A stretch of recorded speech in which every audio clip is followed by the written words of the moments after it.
प्रिय छात्राओं, हम भक्त कवि शिरोमणि सूरदास द्वारा रचित भ्रमर गीत सार काव्य के पद्यांश कर रहे हैं। उसी कड़ी को जारी रखते हैं। जो पे ऊधो हृदय मांझ हरी, तो पे इति अवज्ञा उन पे कैसे सही परी। तवही दवा द्रुम दहन न पाए, अब क्यों देह जरी। सुंदर श्याम निकसी उरते, हम शीतल क्यों न करी। इंद्र रिसाए बरस नयनन मग, घटत न एक घरी। भीजत शीत भीत तन कापत रहे, गिरी क्यों न धरी। कर कंकन दर्पण ले दो, अब यही अनख मरी। ए तो मान सुर सुनी योग जू, बिरहिनी बिरह धरी। प्रस्तुत जो पद्यांश है, जैसा कि मैंने पूर्व में ही बता दिया कि भ्रमर गीत सार से लिया गया है और गोपियाँ उद्धव से बात कर रही हैं।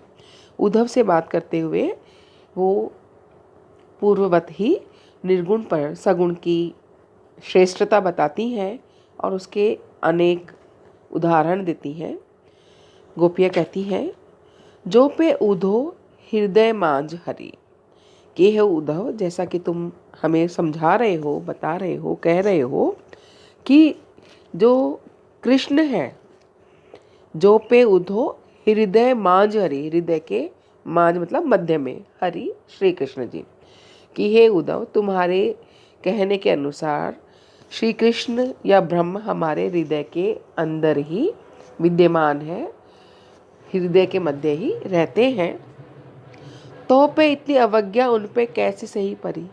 तो बताओ, जब वो हमारे हृदय में ही रहते हैं तो हमारी जो स्थिति हो रही है वो उनसे कैसे सहन हो रही है। कि अगर वो हृदय में रहते हैं तो हम उनसे कितना प्रेम करती हैं, उनके प्रेम में कितनी व्यथित हैं, पीड़ित हैं, विरह अग्नि से जल रही हैं, इस सब को वो कैसे सहन कर पा रहे हैं। तुम हमको ये बताओ, यदि वो हमारे हृदय के भीतर ही रहते हैं। तब ही दवा द्रुम दहन न पाए, अब क्यों देह जरी।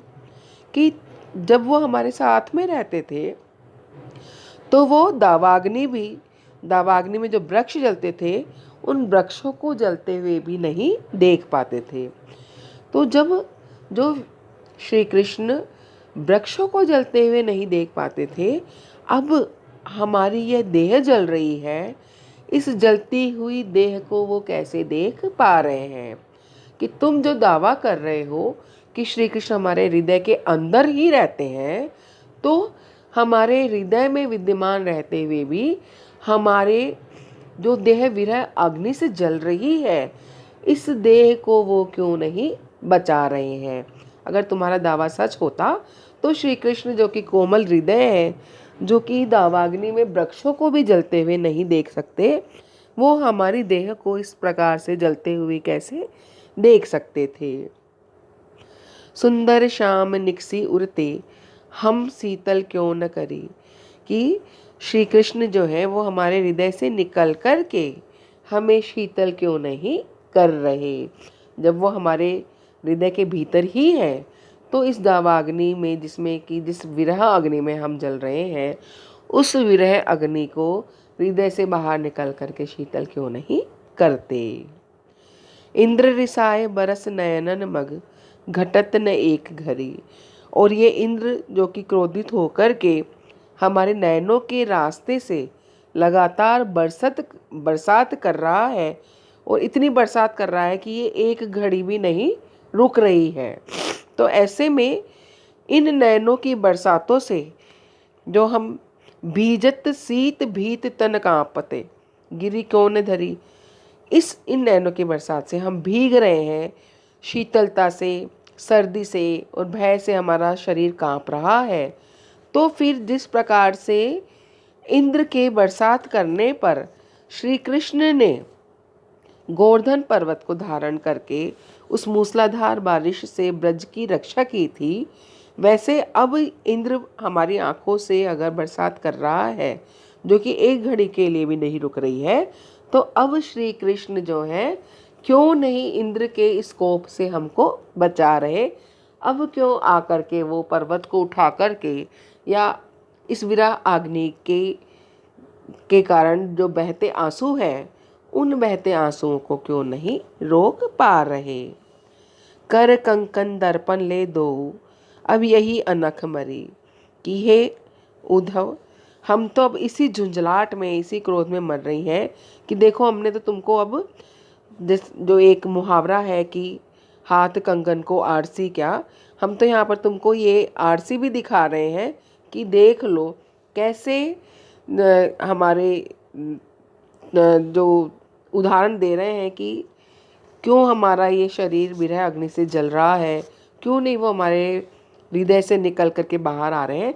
अब बताओ हाथ कंगन को आरसी क्या, कि जो तुम कह रहे हो उस चीज़ को बताओ कैसे तुम सार्थक करोगे।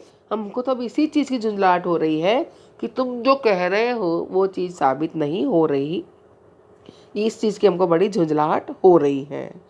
ए तो मान सुर सुनी योग जू बिरहिनी बिरह धरी, कि ये उद्धव अब तुम्हारी सारी बातें हमने सुन ली और तुम हमारी किसी बात का उत्तर नहीं दे पा रहे हो, तो हमारे लिए तो तुम्हारे योग को सुनने की अपेक्षा हम जो विरह के अंदर जल रही हैं इस विरह को धारण करना ही, विरह में जलना ही हमको ज़्यादा अच्छा लगता है बजाय इसके कि हम तुम्हारे योग को ग्रहण करें।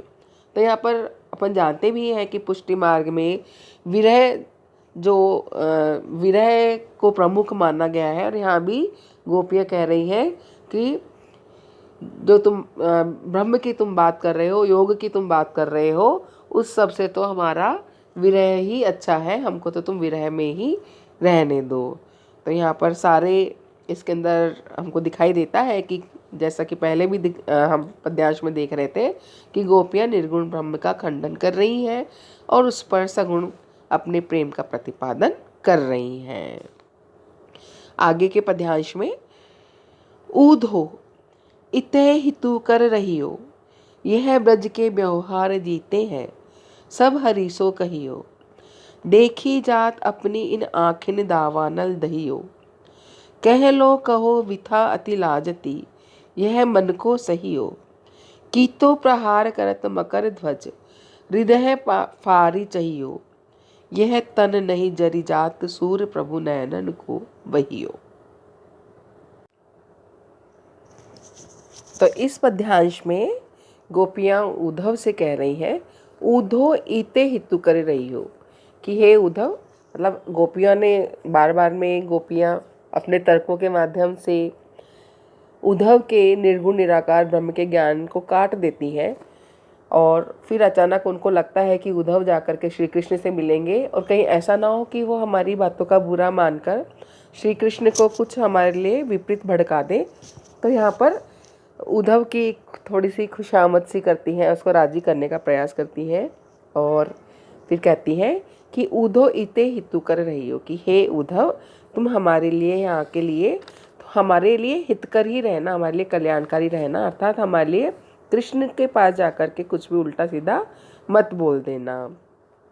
यह ब्रज के व्यवहार जीते हैं सब हरीसो कहियो, कि यहाँ पर ब्रज के अंदर तुमने जो कुछ भी देखा है, ब्रज का व्यवहार देखा है, वो जो तुमने अनुभूत किया है, जो कुछ देखा है वो सब तुम श्री कृष्ण को बता देना कि कैसे ब्रज की समस्त गोपियाँ, ब्रज की प्रकृति, गोप ग्वाले, पशु पक्षी, प्रकृति सबकी श्री कृष्ण के बिना क्या स्थिति है।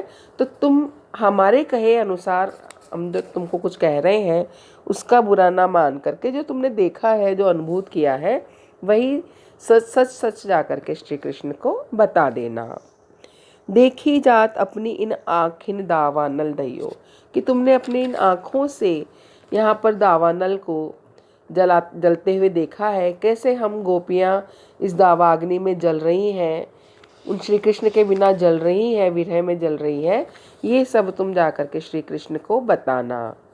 कह लो कहो बिथा अति लाजती है मन को सही हो, कि हम तुमको कहें भी कहाँ तक कि ये जो व्यथा है श्री कृष्ण से अलग होने की व्यथा है, विरह आग्नि है, इसको हम कितना मन मार के कैसे सहन कर रहे हैं, ये सब बताने में भी हमको लज्जा की अनुभूति होती है। अर्थात श्री कृष्ण से हम प्रेम करती हैं, उनके बिना रह नहीं पा रही हैं, विरह की अग्नि में जल रही हैं, तो मर्यादा के अनुसार हम इस कितना जल रही हैं, कैसी अनुभूति कर रही हैं, हम ये सारी बातें भी तुमको कह नहीं सकती, इसमें हमको बड़ी लज्जा आ रही है। तो तुमने जो अनुभूत किया है अपने हिसाब से सच्ची अनुभूतियों को ही श्री कृष्ण के समक्ष जाकर के अभिव्यक्त करना।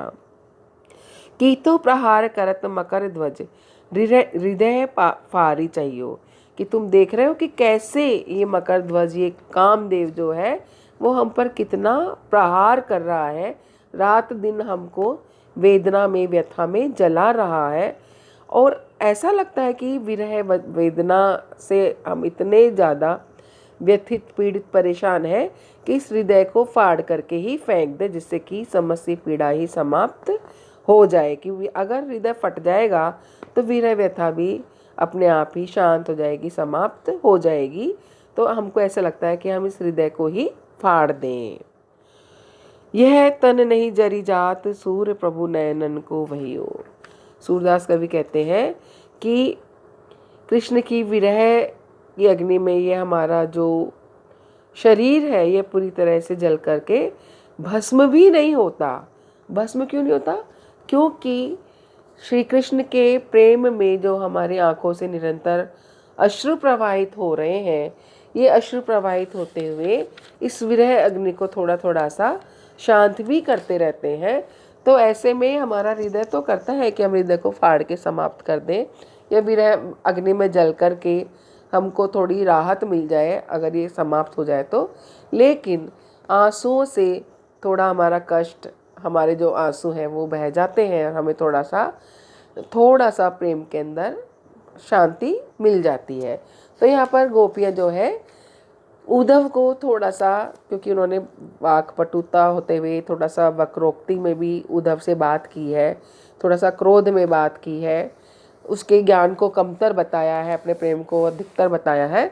तो ऐसे में इनको कहीं ना कहीं लगता है कि ऐसा ना हो उद्धव जाकर के श्री कृष्ण को उनके विपरीत कोई बात कह दे और श्री कृष्ण उनसे नाराज होकर के यहाँ आने की योजना ही बदल दे।